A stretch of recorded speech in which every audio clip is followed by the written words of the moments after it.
জানাচ্ছে, এটা যেহেতু রেকর্ড হচ্ছে, বাংলাদেশে শুধু ওই ডিজিএফআই যে আর্মির নিচে ওই মাটির আয়না ঘর না, এ শুধু এই কাউন্টার টেরোরিজম এই ডিবি অফিসে না, বাংলাদেশের বহু জেলাতে এখনো গোপালগঞ্জ সহ অনেক জায়গায় আয়না ঘর আছে।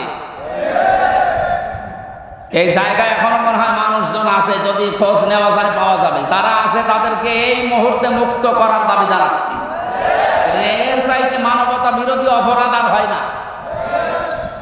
আল্লাহ আমাদের সম্মতি দান করুন। কোরআন প্রচার করতে গেলে গোপনকারী আল্লাহর ভাষায় জালেম। আমরা জালেম হতে চাই? যশোর পাশে কোরআনের যে মেসেজটা দেওয়ার জন্য পর্যন্ত আসলাম, তাহলে কোরআন আজকে থেকে প্রচার করা লাগবে দল মত নির্বিশেষে, এটা দায়িত্ব মনে করে। এটা কিন্তু নামাজের মতো ফরজ একটা কাজ। আমি আবার একটা কথা স্মরণ করাচ্ছি, 17 বছর যারা তাফসির মাহফিলে, ওয়াজ মাহফিলে, কোরআনের অনুষ্ঠানে আলেমদের মাইক কেড়ে নিয়েছে, বাধা দিয়েছে, অনুমতি দিতে চাইনি, একটাকেও কোনো মাফ নেই, কোনো ছাড় নেই। এদের অর্থ সম্পদগুলো এখন কোরআনের প্রচারের কাছে ব্যয় করবেন, আর এদের ওই বাড়ি ঘর জায়গা জমি যেগুলো আছে ওগুলো তো অভিশপ্ত জায়গা, ও জনগণের জন্য টয়লেট বানানো লাগবে। এইটাই হবে উত্তম বিচার। কারণ ও জায়গায় কেউ মানে বসবাস করতেও চাইবে না, কারণ জায়গাটাও অভিশপ্ত। আমরা হজে গিয়েছিলাম, একটা জায়গা আছে, ওই জায়গা থেকে পেছন থেকে আওয়াজ দেওয়া হয় যারা মুআল্লিম, বলে এই জায়গা তাড়াতাড়ি পার হন, এটা গজবের জায়গা। তাহলে গজবের জায়গা তাড়াতাড়ি পার হওয়া দরকার। এই গজবের জায়গাগুলো আবু জেহেলের বাড়ির মতো টয়লেট বানানো দরকার।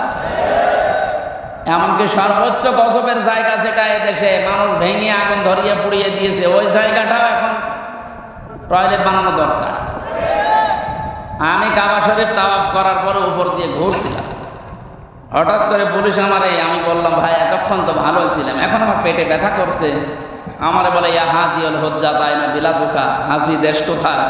যে তুমি বাংলাদেশ, বাংলাদেশ থেকে এসেছি। ওনার ভাষা দিয়ে আমারে বলছে আপনি জানেন না এটা কোন জায়গা? না তো।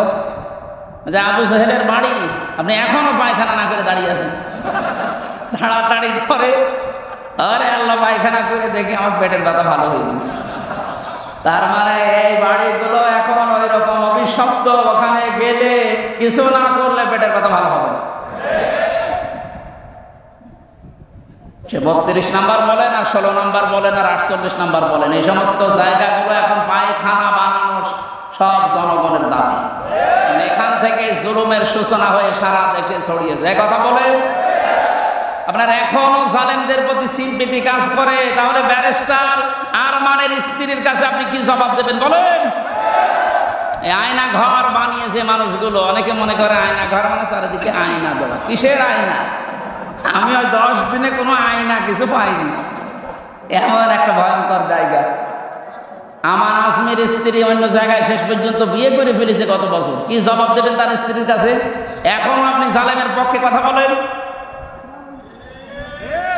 কিছুই যদি না করা যায়, অন্তত আয়না ঘর যারা বানিয়েছিল আর এর সাথে যারা জড়িত, তাদের এই এক অপরাধের কারণে ফাঁসি দেওয়া কোনো ব্যাপারই। কত বড় জুলুম একটা! দুনিয়ায় বেঁচে থাকতেও জানে না যে আমি বেঁচে আছি কিনা। কখন জোহর হয়, কখন আসর হয়, কখন দিন হয়, রাত হয়, কিচ্ছু বোঝা যায় না। আপনি মানুষ এখনো পর্যন্ত বলে যে আমি কি করেছি যে আমি পালিয়ে যাব। কি করেছে সামনে? কি করেছে তোরে আমি নিয়ে ওই জায়গায় তো মাত্র খালি তোর 8 বছর না, শুধু 8 দিন আটকিয়ে রাখবো, এমনি মরে যাবে। এই খেলা হবে যে লোকটা বলেছিল এই কাওয়া, এই কাওয়ারে নিয়ে ওখানে আটকিয়ে রাখবো। শয়তান এখনো পর্যন্ত বলে আমরা কি করলাম যে আমাদের পদত্যাগ করা লাগবে। আপনি টের পাচ্ছেন? টের পাচ্ছেন? আপনি আয়না ঘরে চলেন, আপনি ডিবি অফিসে চলেন। আহ্বান জানাচ্ছে, এটা যেহেতু রেকর্ড হচ্ছে, বাংলাদেশে শুধু ওই ডিজিএফআই যে আর্মির নিচে ওই মাটির আয়না ঘর না, এই শুধু এই কাউন্টার টেরোরিজম এই ডিবি অফিসে না, বাংলাদেশের বহু জেলাতে এখনো গোপালগঞ্জ সহ অনেক জায়গায় আয়না ঘর আছে। এই জায়গায় এখনো মনে হয় মানুষজন আছে, যদি খোঁজ নেওয়া যায় পাওয়া যাবে। যারা আছে তাদেরকে এই মুহূর্তে মুক্ত করার দাবি জানাচ্ছি। এর চাইতে মানবতা বিরোধী অপরাধ আর হয় না। আল্লাহ আমাদের সম্মতি দান করুন। কোরআন প্রচার করতে গেলে গোপনকারী আল্লাহর ভাষায় জালেম। আমরা জালেম হতে চাই?